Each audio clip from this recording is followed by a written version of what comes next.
Hello students, today we will read part 2 of the story 3 questions. In the first part of the video we read about the king who wanted answers to his 3 questions such as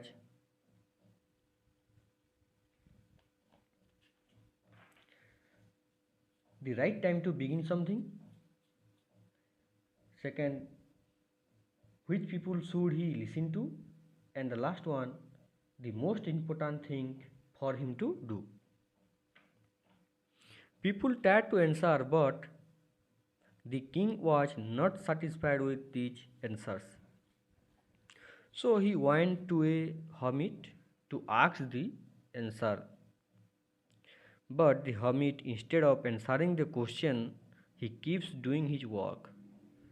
Then someone running towards them.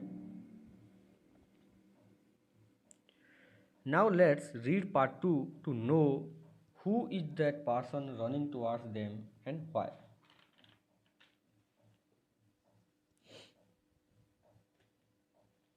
So look,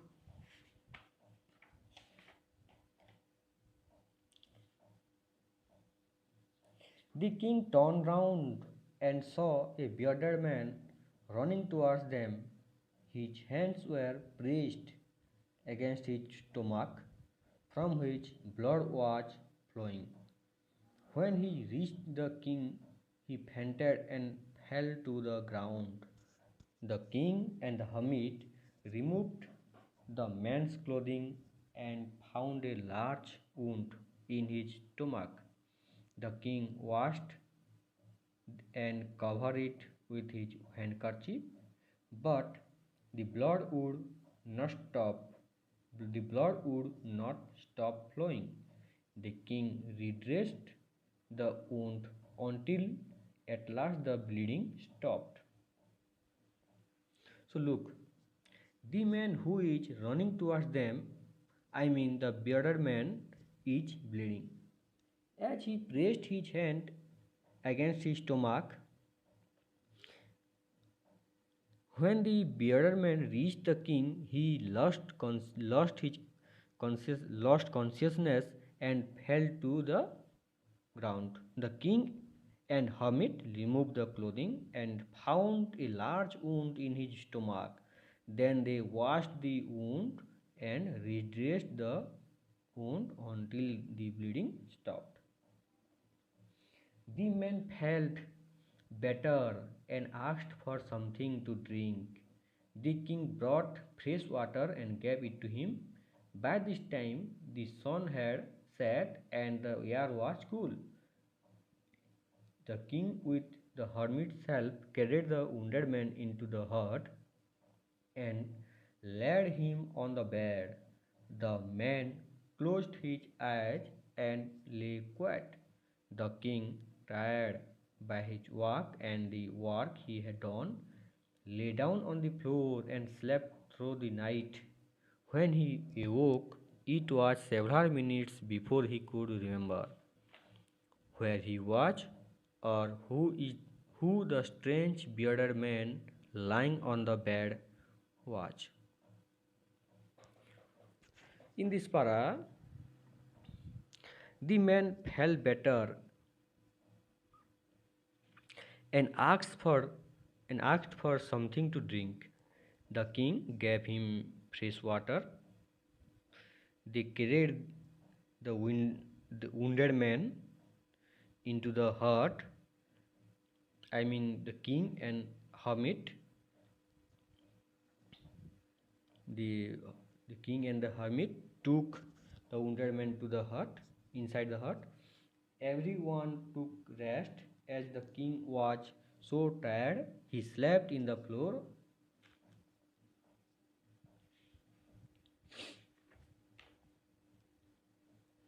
"Forgive me," said the bearded man in a weak voice, when he saw that the king was awake. "I don't know you and have nothing to forgive you for," said the king. When the king woke up next morning, the bearded man said, "I am sorry, please forgive me." But the king says, I don't know you and have nothing to forgive you. You don't know me, but I know you. I am that enemy of yours who swore revenge on you, because you put my brother to death and seized my property. I knew you had gone alone to see that hermit, and I made up my mind to kill you on your way home. But the day passed and you did not return. So I left my hiding place and I came upon your bodyguard, who recognized me and wounded me. I escaped from him, but I should have died if you had not dressed my wounds. I wished to kill you, and you have saved my life. Now, if I live, I will serve you as your most faithful servant and will order my sons to do the same. Forgive me. So, here you see the bearded man tells the king that he wanted to kill him, as he knew the king had gone alone to hermit, and he made a plan to kill the king on his way back. But that did not happen, because the king did not return and help the hermit instead. Therefore, the bearded man left the hiding place and caught back the bodyguard and gets himself wounded.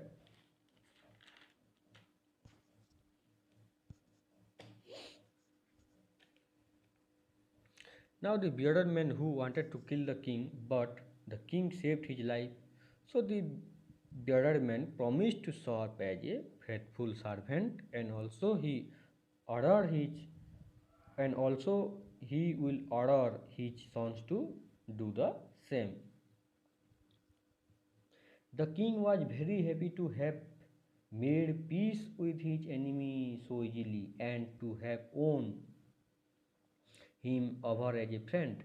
He not only forgave him, but said he would send his servants and his own doctor to look after him, and he promised to give back the man his property. Look, the king was very happy, because who was once his enemy become, became now his friend. He promised the bearded man to return back his property, and also his personal doctor to look after him. Now, leaving the wounded man, the king went out of the hut and looked round for the hermit. Before going away, he wished once more to get answers to his questions. The hermit was on his knees, sowing seeds in the beds that had been dug the day before. The king went up the hermit and said, for the last time, I beg you to answer my questions, wise man. Here, the king went out of the hut and looked round for the hermit. The hermit was sowing seeds. The king went up to the hermit and asked the answer for the last time. You have already been answered, said the hermit, still bending down to the ground and looking up at the king as he stood before him.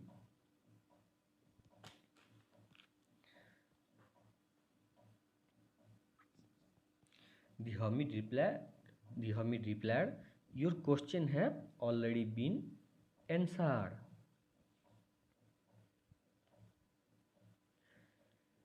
How have I been answered? What do you mean?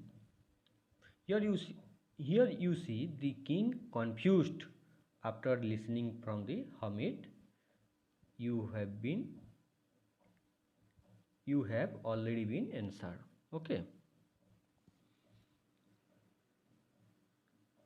Do you not see? Replied the hermit. If you had not pitied my weakness yesterday and had not dug these beds for me, you would have gone away. Then that man would have attacked you, and you would have wished you had stayed with me. So the most important time was when you were digging the beds, and I was the most important man, and to do me good was your most important business. Afterwards, when the man ran to us, the most important time was when you were caring for him, because if you had not dressed his wounds, he would have died without having made peace with you. So he was the most important man, and what you did for him was your most important business. Here the hermit replied the king how his questions were answered. Fine. The hermit explained to him that the king took pity on him, and the king the king thought that hermit was a weak man and needs help, so helped hermit to dig flower beds. So therefore that time was the most important time for the king. If he had gone back, the king would have been killed. The most important person was the most important person was hermit at that time. The most important task was the task that he did to the hermit. Then the most important time was the time of carrying the wounded man. If he did not redress the wound, the bearded man would have died without made peace with the king. So he was the most important man, and what he did was the most important business. Now remember, then there is only one time that is important, and that time is now. It is the most important time because it is the only time we have any power to act.